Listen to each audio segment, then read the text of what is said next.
With the highest level of consumption on the continent, no one takes drugs quite like the British. This is High Society, a series where we meet dealers, users, and manufacturers to find out why the UK has one of the world's most excessive drug habits.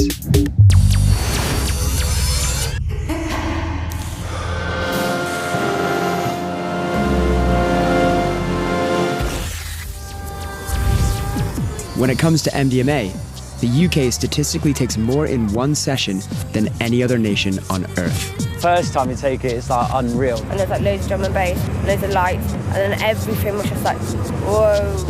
Last year, ecstasy-related deaths reached their highest levels in a decade. It's a controlled drug because it's deadly. You don't have to see what's in the media. And now, it's back in the headlines. You need to be aware that there's bad stuff that can kill you by taking it once. We wanted to find out what's making ecstasy so dangerous and how that danger can be reduced.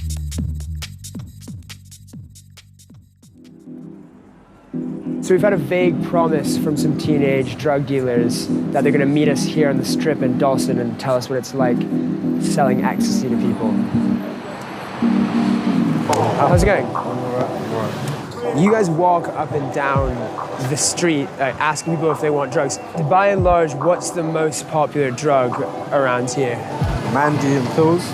Mandy and pills? Yeah. Do you think that MDMA is becoming more popular? Yeah, but I think it's always been popular.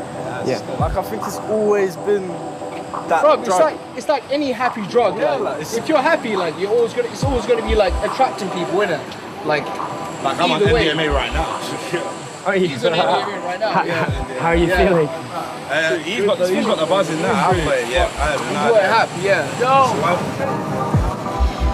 How pure are your pills and how pure is your Mandy? We have no idea. We just copy from someone and we make sure it's good enough. We take it ourselves. As in, I'd say that 20% of it's cut.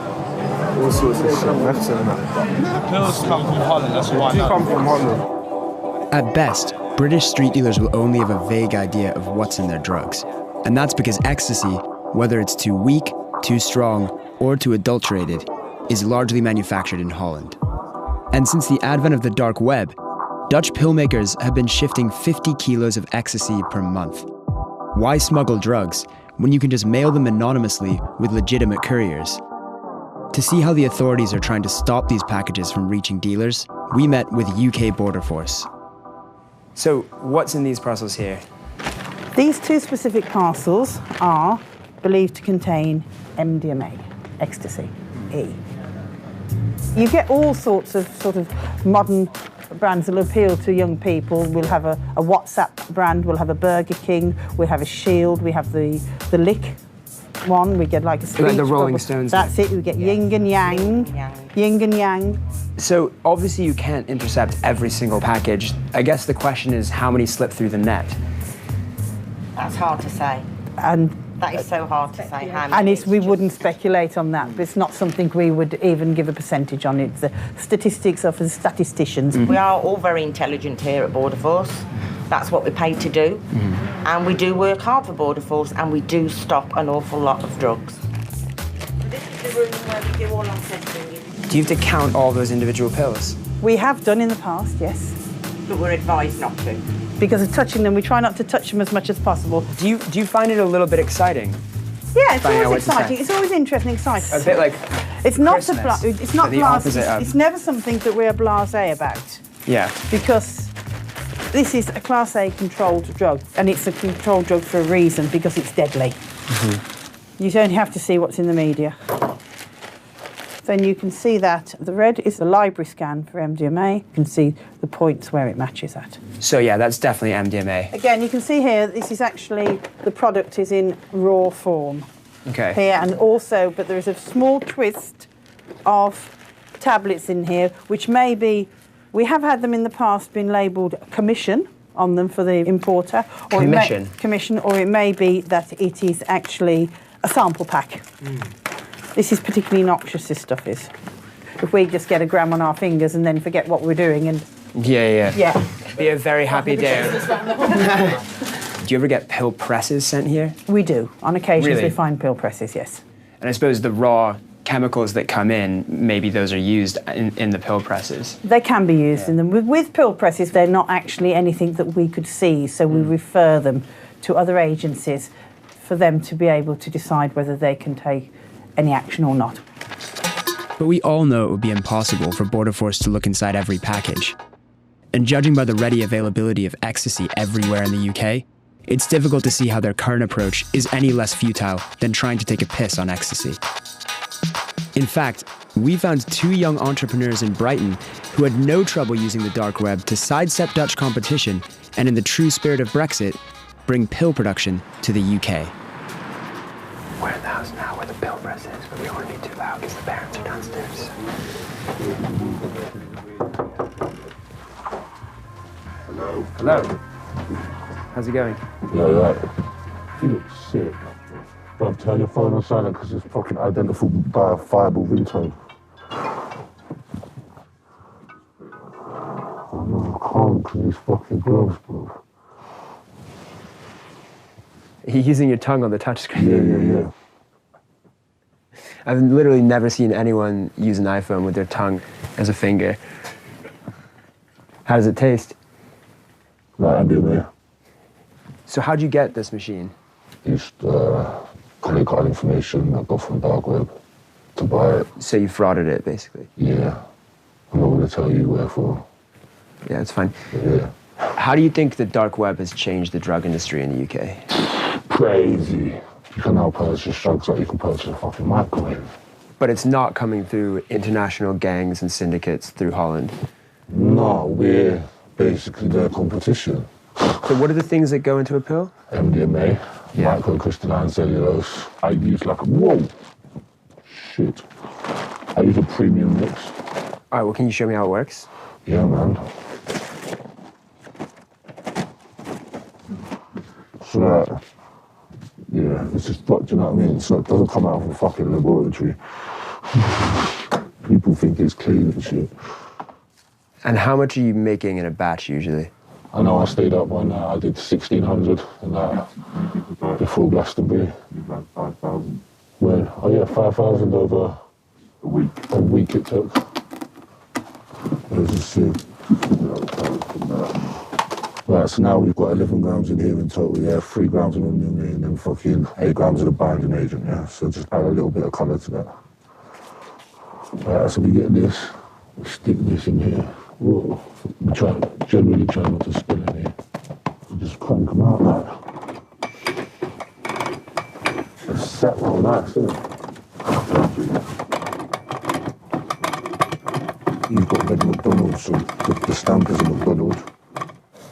There you go. Oh yeah, McDonald's. That's pretty much it. And you go until you're done. Is it a little bit like the craft beer revolution, where everyone wants like homemade, small scale? Just like that. Yeah, people are getting more of what they want, I suppose. And I can put other things in them, do you know what I mean? If someone wants me to put ketamine in it, or fucking cocaine, I can print Xanax, I can print Valium, I can print absolutely anything I wanted. If something comes from Holland, we can copy that. And like, it's things like TMA and other like additives that they definitely put in their speed and stuff as well. Whereas I just put MDMA in mine and that, and then the colourant as well. Why don't you put PMA in? PMA, it's not MDMA, is it? It's not ecstasy, so I'm selling fucking ecstasy. Right. Yeah. And the people you sell to, do they care about knowing whether or not there's PMA in the pills? 100%. 100% they care about that.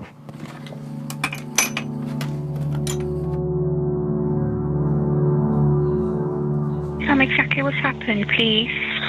Well, one of my mates, he's taken a few drugs tonight, like, and I don't know, we think he's been sitting out off it, like.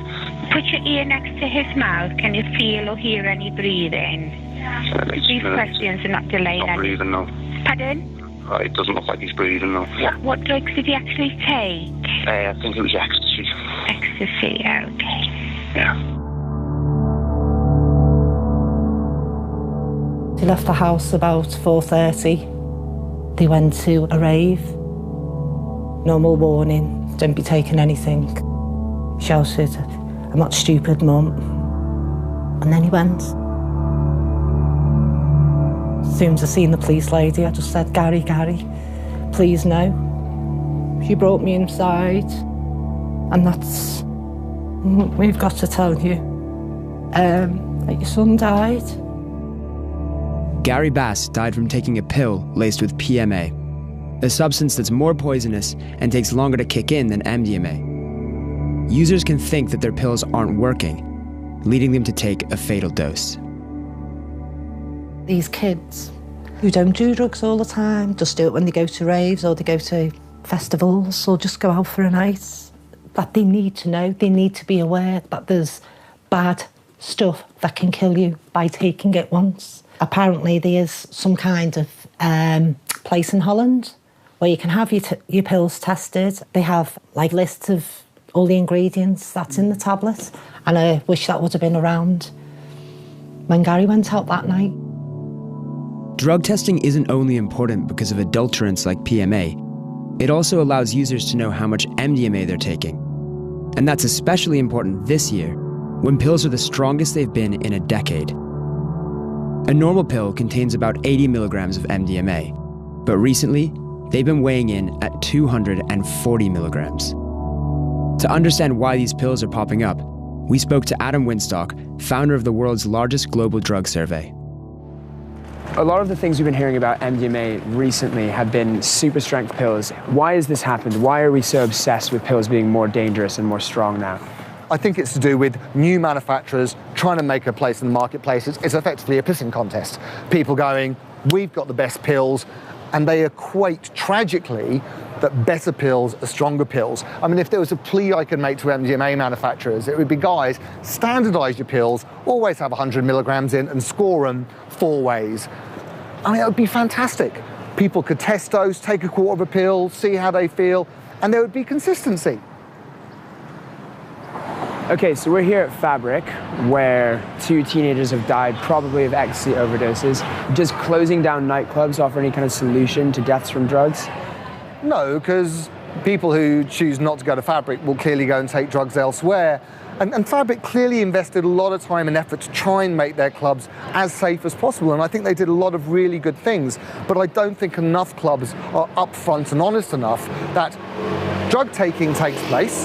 They will work with the police to ensure it doesn't. But I think the police should encourage them to be really active on their websites and on social media to say, if you're going to take drugs, not at our club, maybe at home, we want you to be safe. Tell them this is what you can do to reduce your risk, and most importantly, this is how you can look after your mates. Do you have any data on how many people actually use pill testing?